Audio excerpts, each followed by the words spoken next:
मेरा नाम आदित्य है। कुछ साल पहले मैं मेडिकल कॉलेज में पढ़ाई कर रहा था, लेकिन किस्मत ने ऐसा खेल खेला कि मुझे पढ़ाई छोड़कर दूसरे शहर में नौकरी के लिए जाना पड़ा। वहां मैं सड़क किनारे बैठकर बच्चों के खिलौने बेचा करता था। एक दिन एक नकाब पहनी हुई लड़की मेरे पास आई और उसने मुझसे ऐसी बात कही जिसने मेरे होश उड़ा दिए। मैंने कई दिन उस लड़की के साथ बिताए, लेकिन कभी उसका चेहरा नहीं देखा। वो हमेशा नकाब लगाए रहती थी। मैंने उससे बहुत बार चेहरा दिखाने की जिद की, लेकिन उसने हर बार मना कर दिया। वह कहती थी, जब सही समय आएगा तब मैं तुम्हें अपना चेहरा दिखाऊंगी। आखिरकार जब उसने अपना चेहरा दिखाया तो मैं स्तब्ध रह गया, क्योंकि वह तो मेरी। कुछ साल पहले हम काफी अमीर थे। मेरे पापा इनकम टैक्स ऑफिसर थे। एक दिन उन्होंने एक बड़े आदमी के घर छापा मारा, जहां बहुत सारा गैर कानूनी पैसा मिला। वह आदमी गिरफ्तार हो गया, लेकिन बदले में उसके बेटे ने हमारे पापा को झूठे केस में फंसाकर जेल भिजवा दिया। हमने पापा को जेल से रिहा कराने की बहुत कोशिश की, लेकिन कुछ नहीं हुआ। अमीर लोग पैसे से सब कुछ कर सकते हैं। हमारे पास भी पैसा था, लेकिन उनकी दौलत के सामने कुछ भी नहीं था। मैं उस वक्त मेडिकल की पढ़ाई के लिए हॉस्टल में रहता था। जब घर की हालत का पता चला तो तुरंत घर आ गया। पापा बहुत ही सादगी पसंद इंसान थे। जेल की यातना झेलते झेलते उन्होंने वहीं आत्महत्या कर ली। उनकी मौत ने हमें तोड़कर रख दिया। मैं 3 बहनों का इकलौता भाई था और मेरी माँ अब अकेली रह गई थी। पापा का सपना था कि मैं डॉक्टर बनूं, लेकिन उनकी मौत के बाद घर की हालत खराब होती गई।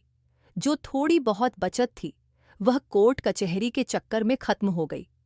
मेरी पढ़ाई छूट गई और मुझे कॉलेज छोड़कर घर आना पड़ा। माँ की तबीयत दिन ब दिन बिगड़ने लगी और बहनों का रो रोकर बुरा हाल था।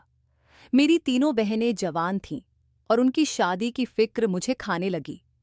लोग हमारे परिवार को लेकर तरह तरह की बातें करने लगे, जिसकी वजह से रिश्ते भी नहीं जुड़ पा रहे थे। मैंने कभी नौकरी नहीं की थी, लेकिन हालात ने मुझे मजबूर कर दिया। मैंने मेहनत करने का फैसला किया और नौकरी की तलाश में दूसरे शहर चला गया। दूसरे शहर में मैंने एक होटल में वेटर की नौकरी की। दिन में होटल में काम करता और रात में सड़क पर खिलौने बेचता। इस तरह मैंने अपने खर्च निकालकर बाकी पैसे घर भेजना शुरू किया। शहर बड़ा खूबसूरत था, लेकिन यहाँ भी जिंदगी आसान नहीं थी। त्योहारों पर खिलौने ज्यादा बिक जाते थे, लेकिन बाकी दिन कमाई नाममात्र की होती थी। होटल में भी सिर्फ 3,000-4,000 रुपये महीना मिलता था, क्योंकि वहां पहले से बहुत से वेटर काम कर रहे थे। एक दिन होली का त्योहार था। मैं सड़क किनारे खिलौने बेच रहा था। तभी एक नकाब पहनी हुई लड़की मेरे पास आई। उसके साथ एक छोटा बच्चा भी था। उसने मुस्कुराते हुए मेरे सारे खिलौने खरीद लिए। मैं बेहद खुश था, क्योंकि पहली बार सारे खिलौने एक ही बार में बिक गए थे।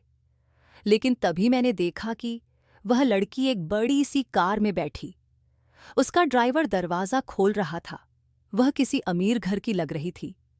मेरे मन में सवाल उठा कि इतनी अमीर लड़की मुझसे खिलौने क्यों खरीदने आई थी। वह तो किसी बड़े मॉल से भी खिलौने खरीद सकती थी। जो भी हो, मैं उस दिन बहुत खुश था, क्योंकि मेरी छुट्टी बेकार नहीं गई थी। छुट्टी के दिन की कमाई ने मेरा 1 हफ्ते का खर्चा निकाल दिया था, लेकिन शायद मेरी खुशियां ज्यादा टिकने वाली नहीं थीं। जब मैं थका हारा अपने कमरे पर पहुंचा, तो मकान मालिक मेरे पास आया और बताया कि मेरे घर से फोन आया था। मेरा मोबाइल खराब हो गया था, इसलिए मैंने घर वालों को मकान मालिक का नंबर दे रखा था। कभी कभी मेरी माँ या बहन मेरा नंबर न लगने पर मकान मालिक को फोन कर लिया करती थीं। घर से फोन की बात सुनकर मैं चिंतित हो गया और मकान मालिक से पूछा, सब ठीक तो है? मकान मालिक ने मुझे कुछ बताए बिना ही फोन नंबर डायल किया और मुझे दे दिया। दूसरी तरफ मेरी बहन की रोती हुई आवाज सुनाई दी। उसे इस हाल में सुनकर मेरा दिल बैठ गया। मैं घर का अकेला सहारा था और मुझे डर था कि कुछ बड़ा अनहोनी न हो गई हो। बहन ने जब बोलना शुरू किया तो उसने एक ऐसी खबर दी जिसने मेरी दुनिया हिला दी। उसने बताया कि माँ की तबीयत बहुत खराब हो गई थी। डॉक्टर ने बताया था कि माँ को कैंसर हो गया है।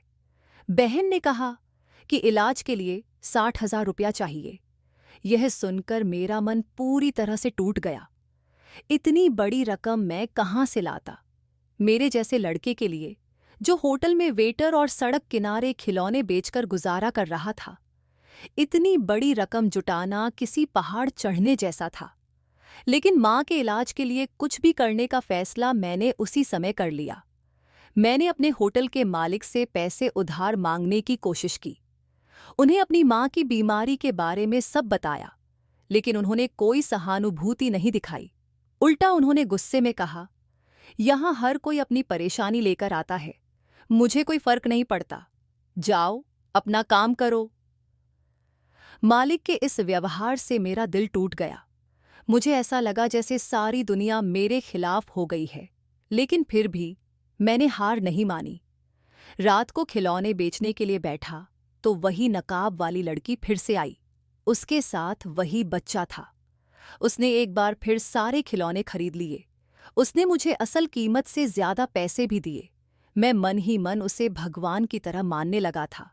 लेकिन अब मुझे माँ के इलाज के लिए 60,000 रुपया चाहिए थे। खिलौने बेचने से इतनी बड़ी रकम जुटाना असंभव था। कुछ दिनों तक वह लड़की नहीं आई। मैं उसकी राह देखता रहा।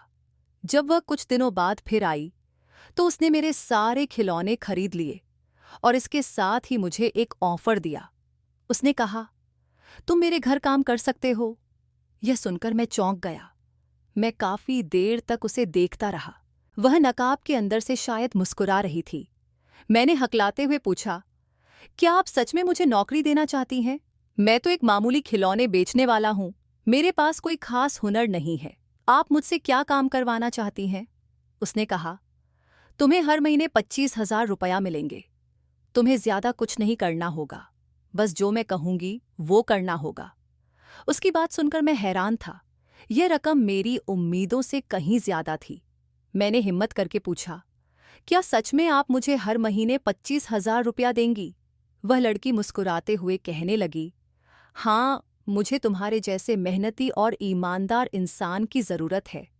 तुम्हारी मेहनत देखकर मुझे यकीन हो गया कि तुम सही इंसान हो। नौकरी के बाद भी तुम सड़क किनारे बैठकर बच्चों के खिलौने बेचते हो। ये तुम्हारे जुझारूपन को दिखाता है। अगर तुम मेरे साथ चलो तो मैं तुम्हारे रहने का इंतजाम भी कर दूंगी और तुम्हारी सारी परेशानियां खत्म हो जाएंगी। बस मेहनत और ईमानदारी से काम करना होगा। उसकी बात सुनकर मैंने सोचा कि 25,000 रुपया महीना बहुत बड़ी रकम है, लेकिन मन में डर भी था कि कहीं यह गैर कानूनी काम तो नहीं। मैंने उसे साफ साफ कह दिया, मैं मेहनती हूं, पर कोई भी गलत काम नहीं कर सकता। मुझे अपनी वेटर की नौकरी भी बचानी है। यह सुनकर वह हंस पड़ी और बोली, मैं क्यों तुमसे कोई गैर कानूनी काम करवाऊंगी? मैं भी एक शरीफ परिवार से हूं। अगर कुछ गलत होगा तो सबसे पहले मैं ही फंसूंगी। तुम निश्चिंत रहो। उसकी बातों से मुझे थोड़ा भरोसा हुआ, लेकिन 25,000 रुपया जैसी बड़ी रकम के बदले कौन सा काम करवाया जाएगा, यह सोचकर मैं उलझन में था। जब वह बार बार कहने लगी, सोचने में इतना वक्त क्यों लगा रहे हो? बताओ, कब से काम शुरू करोगे? तो मैंने फैसला किया कि किस्मत का दरवाजा बार बार नहीं खुलता। मैंने अपनी खिलौनों की टोकरी उसकी गाड़ी की डिग्गी में रख दी और उसके साथ चल दिया। गाड़ी में बैठकर मैं सोच रहा था कि इतनी बड़ी रकम का काम कैसा होगा। गाड़ी रफ्तार से चल रही थी और कुछ ही देर में एक आलीशान बंगले के सामने रुक गई। ड्राइवर ने गाड़ी का दरवाजा खोला। वह लड़की मेरा हाथ पकड़कर अंदर ले गई। बंगला देखकर मैं दंग रह गया, लेकिन मुझे एक बात खटक रही थी। उसने अब तक अपना नकाब नहीं हटाया था। अंदर जाते ही उसने नौकरानी को बुलाकर कहा, साहब को उनका कमरा दिखा दो। मैंने घबराते हुए पूछा, आप मुझे मेरा काम तो बता दीजिए, मुझे क्या करना है? वह मुस्कुराई और बोली, इतनी जल्दी क्या है? पहले आराम करो, खाना खाओ, बातें बाद में होंगी। तुम्हें पूरी जिंदगी मेरे साथ काम करना है। नौकर ने मुझे मेरा कमरा दिखाया। वह इतना बड़ा और खूबसूरत था कि मैं हैरान रह गया। अब तक मैं एक छोटे से कमरे में किराए पर रह रहा था। कमरे में जाकर मैंने सोचा कि कहीं यह सब सपना तो नहीं। फिर मैं फ्रेश हुआ। थोड़ी देर बाद नौकर ने बताया कि खाना तैयार है। डाइनिंग टेबल पर बैठकर मैंने देखा कि वह लड़की अब भी नकाब में थी। मैंने पूछ लिया, क्या आप अपना चेहरा नहीं दिखाएंगी? उसने कहा, वक्त आने पर सब पता चल जाएगा। अभी बस इतना याद रखो कि तुम्हें मेरे साथ काम करना है। खाना खाने के बाद मैं अपने कमरे में आ गया और सो गया। अगले दिन उसने मुझे बुलवाया और कहा, तैयार हो जाओ, आज तुम्हें मेरे साथ एक पार्टी में चलना है। यह सुनकर मैं चौंक गया। भला मैं यहाँ काम करने आया था, लेकिन यह पार्टी में ले जाने की बात कर रही थी। थोड़ी देर बाद तैयार होकर मैं गाड़ी में बैठ गया। गाड़ी एक बड़े शादी हॉल के सामने रुकी। अंदर पहुंचकर उसने मेरा हाथ पकड़ लिया और स्टेज पर ले गई। फिर सबके सामने उसने कहा, यह मेरे पति हैं। यह सुनकर मैं अवाक रह गया। गुस्से और हैरानी से मेरी बोलती बंद हो गई। आगे की कहानी में तनाव बढ़ता है और लड़के की उलझनें गहरी होती हैं। वह यह समझने की कोशिश करता है कि लड़की उससे क्या चाहती है और उसकी जिंदगी इस नए मोड़ पर कहाँ जा रही है। शादी में लगभग सभी लोग उसे प्रज्ञा कहकर बुला रहे थे। हर कोई आकर उसे बधाई दे रहा था और मुझे भी बधाई दे रहा था। सबने कहा, प्रज्ञा, तुम्हारा पति तो बहुत अच्छा इंसान लगता है। हम वहां करीब 2 घंटे रुके और फिर वापस घर लौट आए। घर पहुंचते ही मैंने उससे पूछा, तुमने सबके सामने क्यों कहा कि मैं तुम्हारा पति हूं? यह झूठ क्यों बोला? वह शांत स्वर में बोली, यही तो तुम्हारा काम है और इसके लिए ही मैं तुम्हें पैसे दे रही हूं। मैंने कहा, लेकिन झूठ बोलना तो गलत है, यह पाप है। वह मुस्कुराई और बोली, झूठ मैंने बोला है, तुमने नहीं। पाप की सजा मुझे मिलेगी, तुम्हें नहीं। तुमने तो कुछ कहा भी नहीं। तुम्हें बस मेरे साथ खड़ा रहना है और अगर कोई पूछे कि मैं तुम्हारी कौन हूं, तो यही कहना है कि मैं तुम्हारी पत्नी हूं। उसकी बातें सुनकर मैं चौंक गया। वह मुझसे झूठ बुलवाने पर क्यों तुली थी, ये समझ नहीं आ रहा था।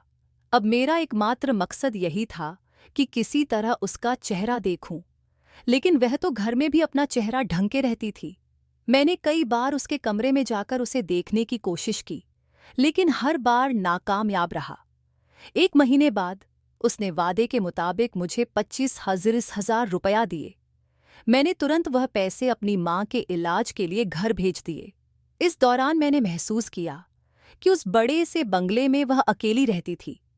उसके सिवा वहां सिर्फ नौकर चाकर थे। फिर एक दिन मैंने देखा कि वह एक बुजुर्ग व्यक्ति को व्हील चेयर पर बैठाकर ला रही थी। मैं हैरान था कि ये कौन है। प्रज्ञा ने मुझे बुलाया और कहा, दादाजी, ये मेरे पति हैं।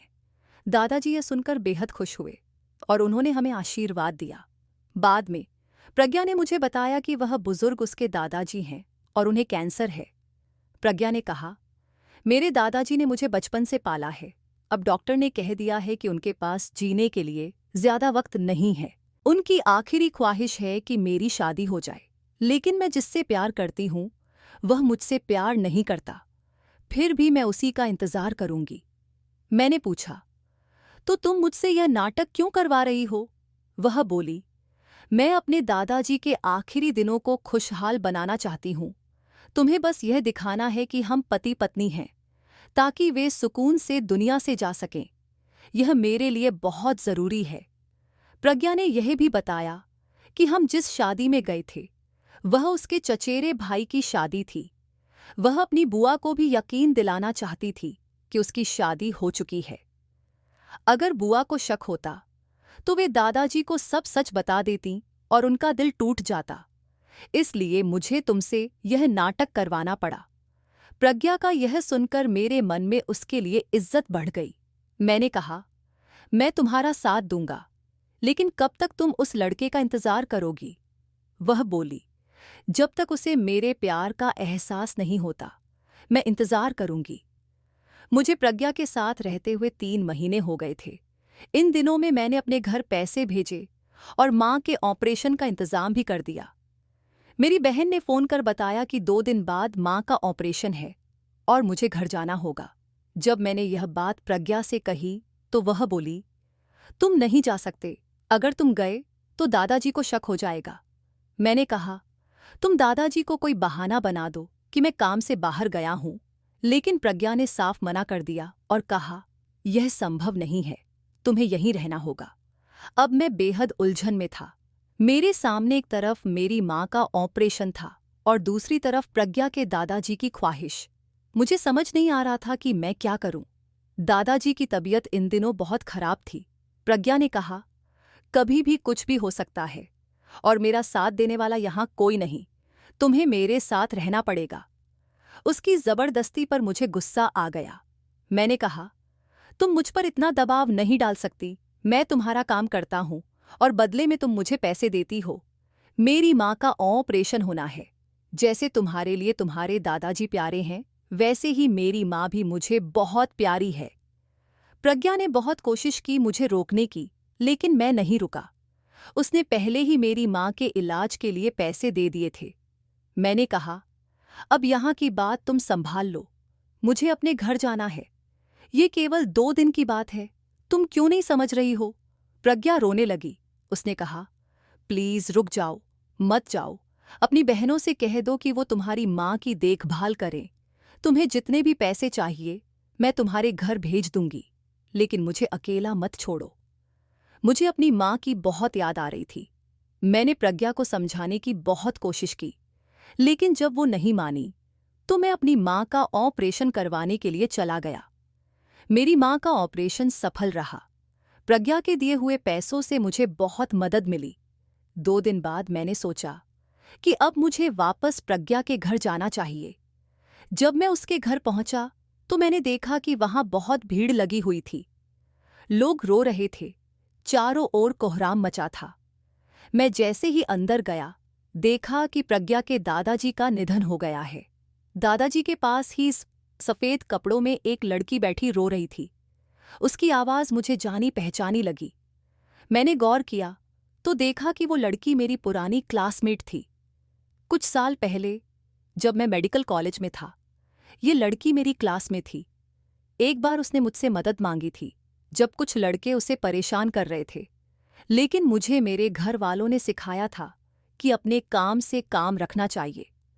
उस समय मैंने उसकी मदद नहीं की और उस दिन के बाद वो लड़की मुझे कभी कॉलेज में नहीं दिखी। आज उसे देखकर मुझे अपनी आंखों पर विश्वास नहीं हो रहा था। उसकी आवाज़ प्रज्ञा जैसी थी। मैंने उससे मिलने का फैसला किया। मैं उसके कमरे में गया। वो अभी भी रो रही थी और अपना चेहरा ढक रही थी। मैंने कहा, प्रज्ञा, मुझे सब समझ आ गया है, तुम मुझसे अपना चेहरा मत छुपाओ, मैं तुम्हें पहचान गया हूं। प्रज्ञा बोली, तुम्हारी ड्यूटी अब खत्म हो गई है। दादाजी को दिखाने के लिए ये सारा नाटक किया था। तुम्हारे जाने के बाद उनकी तबीयत और बिगड़ गई थी। उन्हें अस्पताल ले गई, लेकिन डॉक्टर ने कहा कि अब ज्यादा वक्त दिन नहीं बचा है। सुबह उन्होंने आखिरी सांस ली। प्रज्ञा ने फिर बताया, तुम्हें पता है, मैं तुमसे प्यार करती थी। वही लड़का जिससे मैं शादी करना चाहती थी, वो तुम ही थे। पर मेरे साथ जो हादसा हुआ, उसने सब बदल दिया। उसने अपने चेहरे से पर्दा हटाया। उसकी गर्दन पर एसिड अटैक का निशान था। उसने कहा, कॉलेज के उन लड़कों ने मुझ पर एसिड फेंक दिया था। मैंने पढ़ाई छोड़ दी। मुझे लगा कि कोई मुझसे कभी प्यार नहीं करेगा, लेकिन जब मैंने तुम्हें यहाँ देखा तो मुझे एक उम्मीद जागी। इसलिए मैंने ये प्लान बनाया और तुम्हें इसमें शामिल किया। प्रज्ञा की बातें सुनकर मेरी आंखें भर आईं। मैंने कहा, मुझे तुम्हारे जले हुए चेहरे से कोई फर्क नहीं पड़ता। तुम्हारा दिल बहुत अच्छा है। क्या तुम मुझसे शादी करोगी? प्रज्ञा ने हाँ कह दिया। उसे डर था कि मेरी माँ और बहनें इस शादी के लिए तैयार नहीं होंगी, लेकिन जब मैंने अपनी माँ और बहनों को सब कुछ बताया तो वो तुरंत मान गए। प्रज्ञा और मैंने शादी कर ली। उसने मेरी दोनों बहनों की शादी करवाई और हम सब एक साथ उसके घर रहने लगे। प्रज्ञा ने अपनी सारी दौलत से मुझे कभी छोटा महसूस नहीं होने दिया। आज हम अपनी जिंदगी में बेहद खुश हैं। दोस्तों, उम्मीद है आपको यह कहानी पसंद आई होगी। अगर अच्छी लगी हो तो इसे लाइक करें और चैनल को सब्सक्राइब करें। धन्यवाद।